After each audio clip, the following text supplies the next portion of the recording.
जय जोहार, नमस्कार। छत्तीसगढ़िया न्यूज़ देख रहे हैं आप। छत्तीसगढ़ की तमाम बड़ी खबरों को विस्तार से बताएंगे, जो लोगों की जिंदगी से जुड़ी हुई बहुत ही महत्वपूर्ण खबर है। इससे पहले आप छत्तीसगढ़ से हैं और छत्तीसगढ़ समाचार ठीक इसी प्रकार रोजाना देखना चाहते हैं तो नीचे लाल कलर के सब्सक्राइब बटन को दबा करके चैनल को सब्सक्राइब कर लेना है। इससे पहले आज की कुछ प्रमुख सुर्खियां। देश के स्कूल में पढ़ने वाले विद्यार्थियों को राज्य सरकार के द्वारा दिया जाएगा पैसा। छत्तीसगढ़ में अधिकारी कर्मचारियों के लिए वर्क फ्रॉम होम का आदेश हुआ जारी। छत्तीसगढ़ में अब तक 4 ओमिक्रॉन के नए मरीज मिले हैं, जिसमें बड़े नेता हैं शामिल।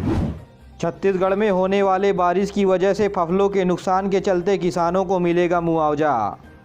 प्लास्टिकों से निजात पाने के लिए प्रदेश में बर्तन बैंक की शुरुआत की गई। चलिए अब जानते हैं खबर विस्तार से।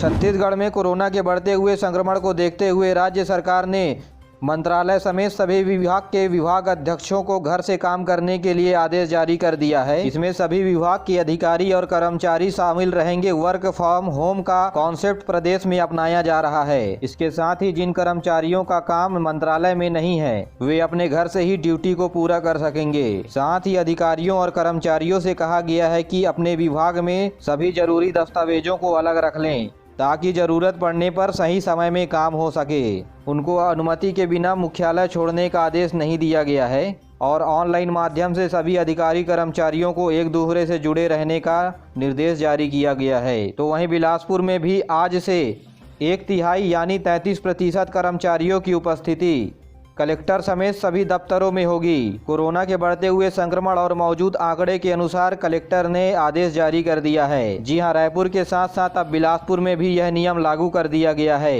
इन्हीं समस्याओं को देखते हुए बस्तर जिले में भी नाइट कर्फ्यू का आदेश कलेक्टर के द्वारा जारी कर दिया गया है। नाइट कर्फ्यू रात 9 बजे से सुबह 6 बजे तक रहेगा। सिनेमा घर, मॉल में सीमित संख्याओं पर प्रवेश दिया जाएगा। इसी बीच छत्तीसगढ़ के शिक्षा विभाग ने बड़ा फैसला लिया है। प्रदेश में स्कूल बंद होने की वजह से मिड डे मील का सूखा राशन बच्चों को नहीं दिया जाएगा। इसके बदले शासन की ओर से बच्चों को नगद पैसे दिए जाएंगे। शिक्षा विभाग की ओर से स्कूलवार जानकारी जुटाकर छात्रों या परिजन के बैंक अकाउंट में राशि भेजी जाएगी। शिक्षक और कार्यकर्ताओं के घर घर जाने से संक्रमण न फैले, इसलिए शिक्षा विभाग की ओर से बड़ा फैसला लिया गया है।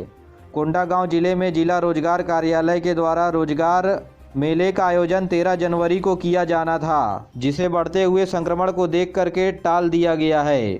यानी 13 जनवरी को रोजगार मेले का आयोजन नहीं होगा। 13 जनवरी को 265 पदों पर भर्ती हेतु रोजगार मेले का आयोजन किया गया था। आज 12 जनवरी को देश के महान संत, दार्शनिक और करोड़ों युवाओं के प्रेरणा स्रोत स्वामी विवेकानंद जी की जयंती है। भारतीय पुनर्जागरण के पुरोधा स्वामी विवेकानंद जी का जन्म आज ही के दिन 1863 में कलकत्ता के मशहूर वकील विश्वनाथ के घर हुआ। 14 साल की उम्र में बीमार पड़ने पर पिता विश्वदत्त ने उन्हें छत्तीसगढ़ के रायपुर बुला लिया, जो पहले मध्य प्रदेश हुआ करता था। उन्होंने रायपुर में ही जीवन के विविधताओं के बारे में जाना। आसपास के घने जंगलों और पहाड़ों पर विचरण करने से नरेंद्र की आंतरिक चेतना का विकास हुआ। रायपुर में अपने पिता के साथ 2 साल रहने के बाद वे वापस कलकत्ता आ गए। 1881 में उनके गुरु स्वामी रामकृष्ण परमहंस से हुई। उसके बाद उनके जीवन में क्रांतिकारी परिवर्तन आ गया।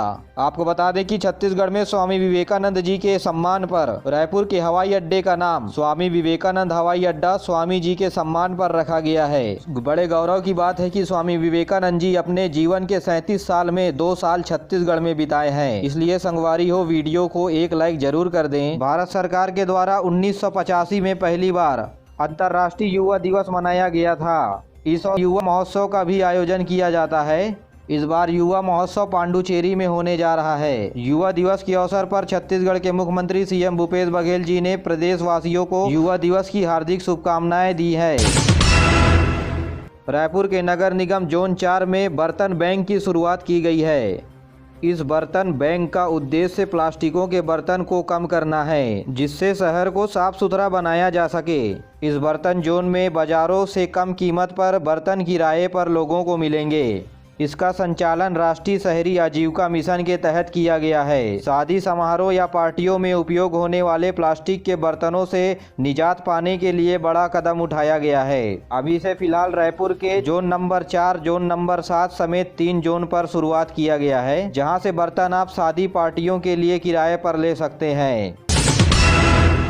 और अब पेश है मौसम का हाल। हरियाणा, कर्नाटक और महाराष्ट्र के ऊपर बने द्रोणिका की असर के चलते राजधानी रायपुर समेत बिलासपुर, पेंड्रा, गौरेला, मरवाही जिला, अंबिकापुर, बलौदाबाजार, बेमेतरा, गरियाबंद समेत अन्य जिलों में हल्की सी मध्यम बारिश हुई। इसकी वजह से किसानों के द्वारा लगाए गए रबी फसलों पर नुकसान हो रहा है। कृषि मंत्री के द्वारा चना, लाख, सरसों और दालों पर बारिश की वजह से नुकसान होने की आशंका बताई गई है। राजनांदगांव, कवर्धा, बेमेतरा, दुर्ग में रबी की फसल ज्यादा होती है। कृषि मंत्री रविंद्र चौबे के अनुसार कलेक्टर और विभागीय अधिकारियों को निर्देश दिया गया है कि बारिश थमने के बाद फौरन बारिश से हुए नुकसान का आकलन किया जाए। किसानों की कैसे मदद की जा सकती है और किसानों को कितनी राशि दी जा सकती है, इसके लिए रिपोर्ट बनाकर तत्काल भेजने का आदेश दिया है। रायपुर मौसम विज्ञान केंद्र के प्रमुख एसपी चंद्रा ने छत्तीसगढ़िया न्यूज को बताया कि द्रोणिका की वजह से अगले 24 घंटे में प्रदेश के बस्तर संभाग, बिलासपुर संभाग, विशेषकर रायपुर संभाग में बारिश होने का अनुमान बताया गया है। कुछ जगहों पर गरज चमक के साथ ओला पड़ने की भी संभावनाएं बताई गई हैं। बारिश के चलते आम जनजीवन छत्तीसगढ़ में थोड़ा बहुत प्रभावित हुआ है। इसी कड़ी में राजनांदगांव, धमतरी और महासमुंद के सभी धान समिति केंद्रों में धान को सुरक्षित रखने के लिए समिति प्रबंधकों को समस्याओं का सामना करना पड़ रहा है। तो वहीं कुछ निचले जगहों पर पानी भरने की वजह से लोगों को रहने में समस्या हो रही है। इसलिए प्रशासन के द्वारा लोगों की सुरक्षा के लिए जरूरी व्यवस्थाएं भी की जा रही हैं। छत्तीसगढ़ में तीसरी लहर नई वेरिएंट ओमिक्रॉन की वजह से है। यह नतीजे अभी आए जीनोम सीक्वेंसिंग के रिपोर्ट पर आधारित है। रायपुर में 4 लोगों पर ओमिक्रॉन की पुष्टि हुई है, जिसमें से 2 यूएई से लौटे हुए थे। रिपोर्ट के अनुसार तीसरे व्यक्ति छत्तीसगढ़ के स्वास्थ्य मंत्री टीएस सिंहदेव रहे। यानी स्वास्थ्य मंत्री ओमिक्रॉन से संक्रमित हो गए थे, जो अब बिल्कुल ठीक हो गए हैं। यही नहीं, चारों ओमिक्रॉन व्यक्ति संक्रमण से ठीक हो गए हैं। छत्तीसगढ़ में कोरोना संक्रमण की रफ्तार बहुत तेज है। पिछले 7 दिनों में मिलने वाले मरीजों की संख्या में 14 गुना इजाफा हुआ है। चलिए जानते हैं अब सरकारी नौकरी के बारे में। सहायक पशु चिकित्सा क्षेत्र अधिकारी भर्ती जांजगीर चांपा जिले में निकाली गई है। जांजगीर चांपा में सहायक पशु चिकित्सा क्षेत्र अधिकारी डीएमएफ के पदों पर अस्थायी भर्ती हेतु विज्ञापन जारी किया गया है। कुल 10 पदों पर आवेदन मंगाए गए हैं। आवेदन करने की प्रारंभिक तिथि 10 जनवरी 2022 से आवेदन करने की अंतिम तिथि 25 जनवरी 2022 है। अगर वेतन की बात करें तो 18,420 रुपये प्रति माह मिलेगा। जी हां, 12वीं पास कृषि क्षेत्र में काम करने वाले सभी अभ्यर्थी इसके लिए आवेदन कर सकते हैं। आवेदन जांजगीर चांपा जिले के प्रशासनिक वेबसाइट पर जाकर कर सकते हैं या ऑफलाइन हेतु आवेदन जांजगीर चांपा जिले के वन विभाग में जाकर ले सकते हैं। बढ़ते हुए कोरोना संक्रमण के बीच शासन प्रशासन के द्वारा मरीजों के लिए तैयारियां शुरू कर दी गई है।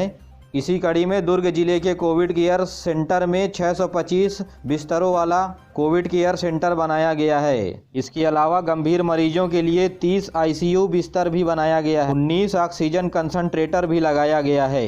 वहीं गरियाबंद जिले में कोरोना से निपटने के लिए केंद्र और राज्य सरकार की मदद से स्वास्थ्य विभाग ने सभी तैयारियां पूरी कर ली है। उधर जांजगीर चांपा जिले में कोरोना के रोकथाम के लिए प्रतिबंधात्मक निर्देश जारी किया गया है। इस आदेश के पालन और कोरोना के जागरूकता के लिए फ्लैग मार्च भी निकाला गया। राज्य सरकार ने सीमावर्ती जिलों को बाहर से आए हुए लोगों को कोरोना जांच करवाने के लिए जरूरी आदेश दिए हैं। खाद्य मंत्री अमरजीत भगत ने प्रदेश के राजनांदगांव जिला और गरियाबंद जिले में कोरोना रोकथाम के लिए चलाए जा रहे अभियान की समीक्षा ली। वीडियो कॉन्फ्रेंसिंग के माध्यम से श्री भगत ने निर्देश दिए कि दोनों जिले के सीमावर्ती क्षेत्रों में स्वास्थ्य विभाग को कोविड टेस्ट करने के लिए तैनात किए जाएं। उन्होंने कहा कि इस महामारी के दौर पर मजदूरों के लिए जरूरी रूप से रोजगार उपलब्ध कराया जाए।